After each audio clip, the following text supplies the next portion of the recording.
Hi everyone, welcome back to Abra Knowledge channel. Today we're going to discuss 5 misconceptions about hypothesis testing, how to correct them.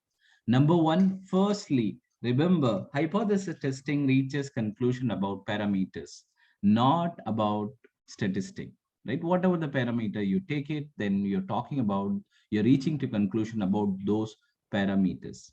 Number two, first you determine the level of significance, that alpha value.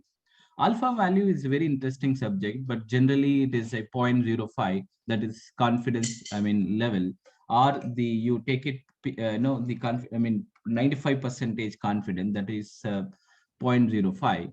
And then you can also have it like depend upon the situation. Let's say sometime you need to adjust that level of significance value, like 0.01, that is 1 percentage, or zero point 0.1, that is 10 percentage, or 0.05, that is 5 percentage.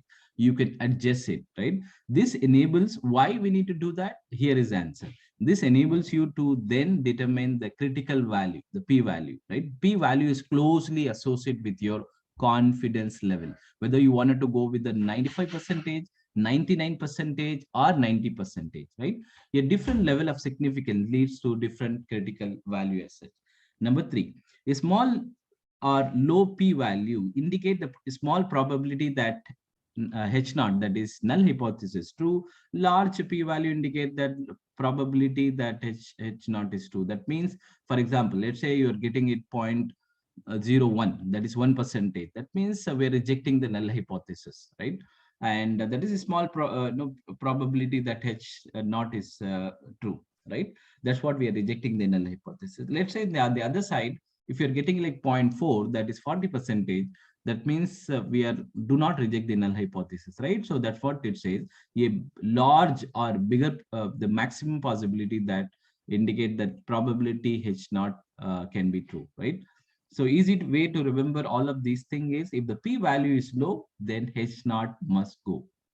That's the easy way to remember. For example, if the p value is less than 5 percentage, we can reject it. In some cases, if you wanted to have it like 1, and again, so you can put it like depend upon the situation, you can do that. So p value is very important one. Generally, is p value is 5 percentage, that is 0.05. If the value is 0.05, then you reject the null hypothesis. If it is greater than 0.05, like 30, 40, 100, 90, 95, 100, and any of that value, then you can say that the do not reject the null hypothesis.